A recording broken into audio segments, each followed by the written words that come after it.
La parole à Monsieur Pierre Lellouche pour le groupe UMP.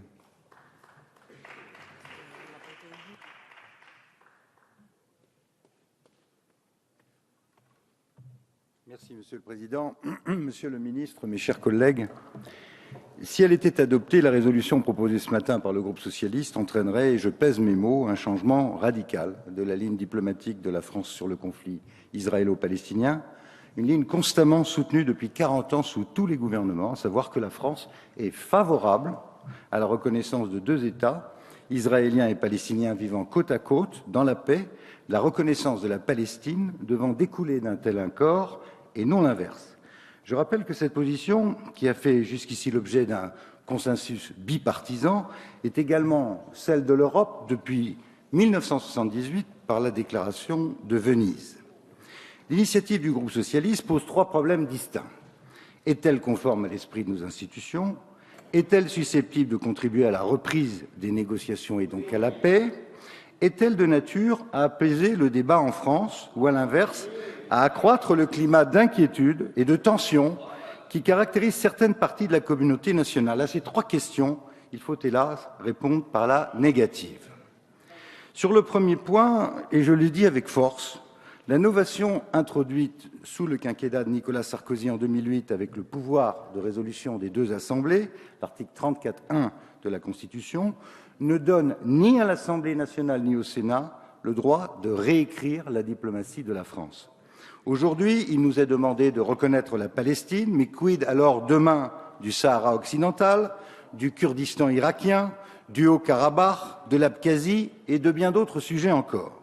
Dès lors qu'il ne s'agit pas d'injonction, entre guillemets, au gouvernement, rien ne s'oppose en principe à ce genre d'invitation, rien, sauf l'esprit de nos institutions qui consacre, dans les domaines touchant à la sécurité nationale, la primauté de l'exécutif, ce que l'on appelait jadis le domaine réservé du président de la République. Sauf à considérer que le Parlement français a vocation à se faire périodiquement plaisir, comme le fait le Parlement européen en multipliant les vœux sur toutes sortes de sujets, vous me permettrez de penser qu'une telle lecture n'a rien à voir avec nos institutions. Sur le fond, et c'est la deuxième question, les promoteurs de la résolution, rejoints d'ailleurs par quelques voix dans l'opposition, expliquent qu'il est impératif de sortir du blocage actuel des négociations de paix entre Israéliens et Palestiniens, du cycle de violences religieuses auquel on assiste, et que seule une initiative de ce type peut servir d'électrochoc en vue de la reprise des négociations.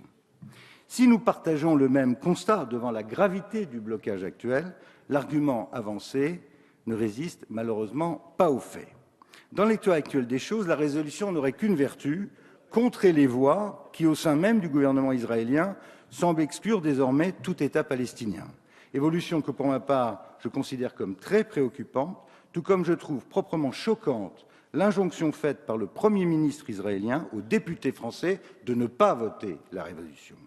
Pour autant, une telle résolution ne fera que radicaliser un peu plus la position israélienne, dangereuse à long terme pour la pérennité même de l'État d'Israël, sans aider aucunement le président palestinien, M. Mahmoud Abbas, que je connais bien, à régler son problème numéro un, qui est d'asseoir son autorité sur le Hamas à Gaza, une organisation reconnue comme terroriste et qui refuse l'existence même de l'État d'Israël.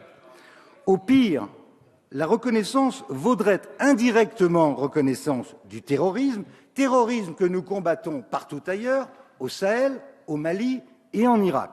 Au mieux, cette reconnaissance parlementaire nous constituerait, pour reprendre l'expression même de Laurent Fabius, qui est devant moi, la reconnaissance virtuelle, je cite, d'un État qui ne changera rien du tout, je cite, sur le terrain. Dans un tel contexte, la résolution de l'Assemblée nationale n'aurait eu de sens que si elle était venue en appui à l'initiative diplomatique française à laquelle travaille en ce moment M. Fabius, à New York, d'une conférence internationale chargée d'encadrer la reprise de la négociation de paix. Ce qui aurait exigé alors que la gauche et la droite travaillent ensemble, comme je l'ai suggéré à Mme Guigou, à l'intérieur de la Commission des affaires étrangères, pour mettre au point une résolution en soutien à l'initiative diplomatique de la France. Malheureusement, tel n'a pas été le cas et le groupe socialiste a choisi de casser le consensus bipartisan dans notre pays sur le Moyen-Orient. Ce qui me mène au dernier volet, celui de la politique intérieure française.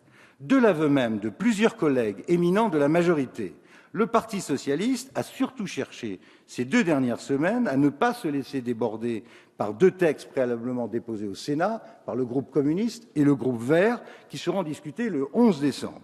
Ceci sans parler d'autres arrière-pensées à caractère électoraliste sur lesquelles je ne m'étendrai pas, en direction d'une communauté musulmane qui avait massivement voté François Hollande en 2012 et qui depuis s'en était détachée. Mais ce qui est d'autant plus regrettable dans tous ces calculs, c'est que cette initiative intervient sur un terreau en France, et je le dis avec gravité, marqué par des tensions et des inquiétudes intercommunautaires croissantes, notamment depuis l'affaire Mera. Ces dernières semaines, les plus hautes autorités de l'État n'ont cessé de rappeler, je cite, qu'il fallait tout faire pour éviter d'importer en France les conflits du Proche-Orient. Mais je vous le demande, mes chers collègues, conclure, avec gravité, et je termine, cette résolution ne fait-elle pas exactement cela?